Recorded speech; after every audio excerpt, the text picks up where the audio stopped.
하지만 넌 잘못한 것도 없지 않니? 네, 잘못한 건 없어요. 소나무판에 아루아의 초상화를 그렸을 뿐이에요. 아, 할아버지는 아무 말 없었어요. 순진 무구한 대답 속에서 진실을 찾을 수 있었기 때문이지요. 할아버지는 초가 오두막 한 구석에 누워 있어도 세상이 어떻게 돌아가는지 그 이치까지 잊지는 않았습니다. 부드러운 손길로 네로의 머리를 가슴으로 끌어당겨 안았어요. 네로, 우린 가난한 사람들이야. 너무 가난해서 너로서는 감당하기 힘들 거다. 나이가 들어. 안 그래도 떨리는 목소리가 더 심하게 떨렸습니다. 아니에요. 전 부자예요. 네로가 중얼거렸습니다. 순진한 네로는 정말 그렇게 생각했어요. 그 어떤 전지전능한 왕보다도 더 대단한 불멸의 힘을 가진 부자라고 생각했지요.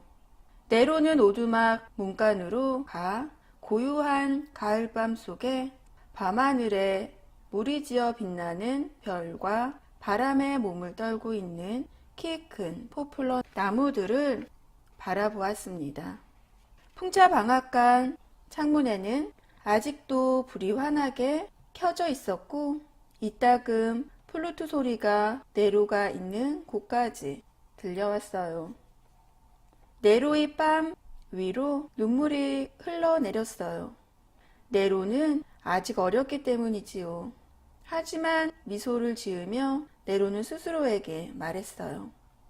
두고 보면 알게 될 거야. 네로는 온 세상이 조용하고 캄캄해질 때까지 그렇게 서 있다가 파트라슈와 함께 안으로 들어왔습니다. 그리고 둘은 나란히 잠이 들었어요. 깊고 달콤하게. 이제 네로에게는 파트라슈만 아는 비밀이 생겼습니다. 오두막에는 네로 말고는 아무도 들어가지 않는 조그만 헛간이 하나 있었어요. 좀 적막하긴 하지만 북으로 난 창으로 햇빛이 넉넉하게 들어오는 곳이었지요.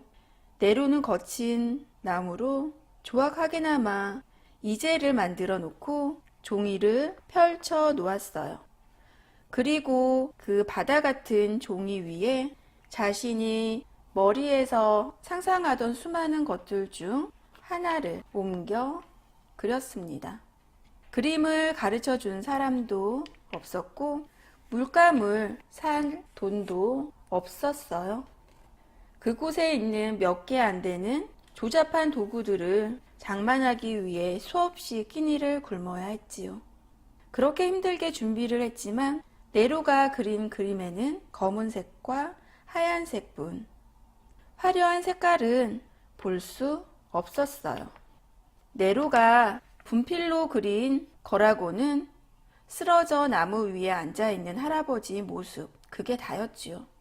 네로는 저녁나절이면 그렇게 앉아있곤 하는 나무꾼 미셸 할아버지를 여러 번 보았습니다. 그 누구도 선이나 원근법, 해부학이나 명암에 대해서 가르쳐 주지 않았어요. 하지만 네로는 그 늙고 지친 데다 슬프지만 조용하게 인내할 줄 알며 근심 걱정에 시달리느라 주름진 인물의 비애감을 아주 훌륭하게 표현해냈지요. 그래서 어둠이 내려앉은 밤을 배경으로 죽은 나무에 앉아 홀로 생각에 잠겨있는 외로운 한편의 시가 되었습니다. 물론 어떤 면에서 그 그림은 조잡하고 결점투성이었지만 분명한 것은 사실적이고 자연스러우며 진정한 인간 본성을 그린 참 예술이라는 점이었습니다. 너무 슬퍼서 아름답게 느껴졌지요. 파트라슈는 하루의 일을 마치고 나면 오랜 시간 조용히 앉아 새로운 그림이 완성되는 모습을 지켜보았습니다. 그 모습을 보면서 파트라슈는 네로가 헛되고 무모하지만 간절한 소망 하나를 품고 있다는 것을 알게 되었습니다. 바로 미술 대회에 그림을 출품하고 싶어 한다는 것이었습니다. 안트베르펜에서는 1년에 한 번 학생이든 농부든 18세 이하의 젊은이가 연필이나 분필로 직접 그린 그림을 뽑아 200프랑을 상금으로 주는 대회를 열었어요. 루벤스의 도시에서 가장 뛰어난 화가 3사람이 심사를 해서 재능 있는 사람을 우승자로 뽑았죠. 봄과 여름 그리고 가을, 네로는 보물을 다루듯 그림에 매달렸습니다.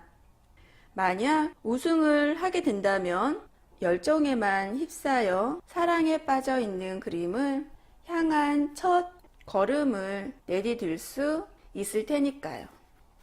네로는 아무에게도 이야기하지 않았어요. 할아버지는 이해하지 못할 테고 아로아는 만날 수 없었기 때문입니다. 오직 파트라슈에게만 모든 것을 말했어요. 루벤스 님이 나에게 우승을 주실 거야. 내가 출품한 걸 그분이 알고 계신다면 말이야. 네로가 속삭였어요. 파트라슈도 그렇게 생각했습니다. 그리고 파트라슈가 아는 한 개를 사랑하는 사람들은 언제나 인정이 많았습니다. 그림은 12월 1일까지 내야 했고 결과는 12월 24일에 발표될 예정이었습니다. 아마 우승을 한 사람은 크리스마스를 가족들과 함께 기쁘게 보낼 수 있겠지요. 아주 추운 겨울날이 저녁 무렵 떨리는 가슴을 아는 채 희망으로 들뜨기도 하고 두려움으로 의기소침해지기도 하면서 그 그림을 초록색 우유 수레에 실었습니다. 그러고는 파트라슈와 함께 시내로 가서 공공회관 앞에 그림을 내려놓았습니다. 어쩌면 이 그림은 아무런 가치가 없을지도 몰라. 내가 어찌할 수 있겠어. 네로는 소심한 마음에 풀이 죽었어요. 그곳에 그림을 놔두고 보니 맨발에 무식하고 보잘것없는 자신의 그림을 대단한 화가 진짜 예술가들이 봐줄 거라 꿈꾸고 있는 것이 너무도 무모하고 어리석은 짓 같았습니다. 네로는 마음을 다잡고 성당으로 갔습니다. 어두운 안개 속에서 위험 있는 루벤스의 형상이 나타났습니다. 네로 앞에 장엄하게 선 루벤스는 입가에 부드러운 미소를 지으며 이렇게 말하는 것 같았습니다. 아니야. 용기를 내. 내가 안트베르펜에 지금까지 내 이름을 남길 수 있었던 건 나약한 마음과 소심한 두려움 때문이 아니었어. 위안을 얻은 네로는 차가운 밤 공기를 가르며 집으로 달려갔습니다. 자신은 최선을 다했으니 나머지는 하느님의 뜻에 달려있다고 생각했습니다. 그것은 버드나무와 포플러 나무들 사이에 있는 작은 성당에서 얻은 순수하고도 확실한 믿음이 가르쳐준 것이었습니다.